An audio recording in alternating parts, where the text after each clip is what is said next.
Assalamualaikum warahmatullahi wabarakatuh. Salam sejahtera bagi kita semuanya.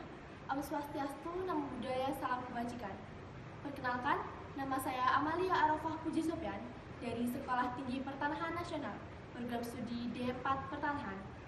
Sebagai peserta 15 besar Lomba Esai Agraria tingkat nasional ke-6 dalam rangka Hari Agraria dan Tata Ruang tahun 2020, izinkan saya memaparkan esai agraria saya dengan tema Refleksi 60 Tahun UUPA.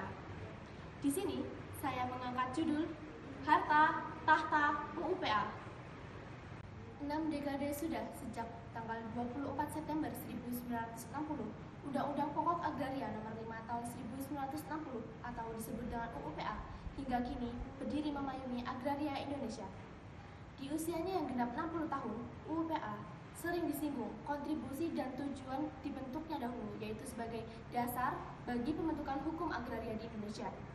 UUPA menjadi penting karena menyangkut kesejahteraan rakyat, karena melingkupi hampir seluruh aspek di kehidupan manusia. Bahkan, dalam UUPA disebutkan bahwa bumi yang dimaksudkan sebagai kekayaan nasional tidak hanya sebatas di atas permukaan bumi saja, namun termasuk pula tubuh bumi di bagian dalam termasuk lautan dan juga perairan. Keeksisan UUPA seiring perkembangan pertahanan Indonesia dilihat pula dengan konflik-konflik dan perubahan-perubahan yang ditimbulkannya.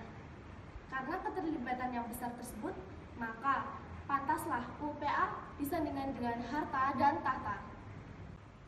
Pokok bahasan yang pertama adalah UUPA dan janji reforma agraria Jokowi. Saat dikeluarkannya UUPA, hampir seluruh kalangan dari petani, pengusaha hingga masyarakat adat menganggap bahwa UUPA lah jawaban dari dasar kepastian hukum tanah pada saat itu dan juga perlawanan terhadap kolonialisme atas kepemilikan tanah Indonesia. Namun faktanya, hukum dan kebijakan sekarang berbeda jalan dan dianggap memiliki kekurangan secara isi dan masih belum mengatasi konflik-konflik yang ada hingga kini. Hal itu disampaikan juga oleh Maria S.W. Sumarjono selaku Begawan Hukum Agraria Fakultas Hukum Universitas Gadjah Mada. Visi, misi, dan program aksi periode Jokowi dan Ma'ruf Amin memiliki 3 kegiatan penting reforma agraria. Yang pertama, mempercepat reformasi agraria dan perhutanan sosial yang tepat sasaran guna memberi peluang rakyat untuk terlibat dalam kegiatan ekonomi. Yang kedua, melanjutkan pendampingan masyarakat dalam penggunaan, pemanfaatan, dan produksi atas tanah dan perhutanan sosial supaya lebih produktif. Dan yang ketiga, melanjutkan sertifikasi atau percepatan legalisasi agar memiliki kepastian hukum dan mencegah sengketa atas tanah. Berikut realisasi program sertifikat lahan era Jokowi, di mana di tahun 2018 mencapai 9.400.000 hektar lahan, di tahun 2017 mencapai 5.400.000 hektar lahan, di tahun 2016 mencapai 1.160.000 hektar lahan, dan di tahun 2015 mencapai 960.000 hektar lahan. Hal tersebut belum dianggap berhasil oleh Sekjen KPA atau Konsorsium Pembaruan Agraria Dewi Kartika. Menurutnya, walaupun Jokowi sudah menargetkan untuk redistribusi tanah sebanyak 9 juta hektar lahan di tahun 2015, namun menurutnya bagi-bagi sertifikat tanah bukan berarti otomatis sebagai reforma agraria.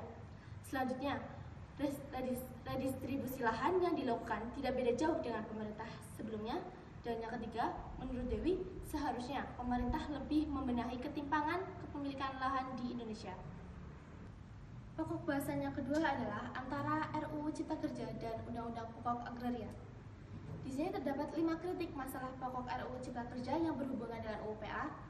Menurut Sekjen KPA Dewi Kartika, yang pertama, status tanah terlantar berpotensi hilang. Hal itu dikarenakan RUU Cipta Kerja menghapus pasal 16 Undang-Undang Perkebunan, di mana mewajibkan perusahaan perkebunan untuk mengusahakan lahannya sesuai dengan konsesinya. Namun jika tidak, tanah itu akan diambil alih oleh negara. Yang kedua, memperparah ketimpangan penguasaan tanah, karena RUU Cipta Kerja memberikan kemudahan dan prioritas lebih bagi investasi dan lembaga pebisnis untuk dapat hak atas tanahnya. Yang ketiga, berpotensi meningkatkan pelepasan hak atas tanah atas nama pengadaan lahan untuk kepentingan infrastruktur dan bisnis.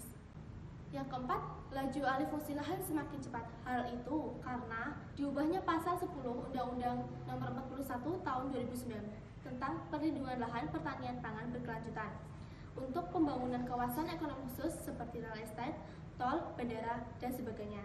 Dan yang kelima, memperbesar peluang kriminalisasi dan diskriminasi karena RUU Cipta Kerja menghapus ancaman pidana dan diganti dengan sanksi administratif. Yang terakhir adalah kesimpulan. UU PA kita di usianya yang genap 60 tahun ini, UU PA masih diiringi dengan konflik-konflik yang saat ini masih belum reda, seperti hukum yang berbeda jalan, reforma agraria Jokowi, dan pengkritikan RUU Cipta Kerja dengan Undang-Undang Pokok Agraria.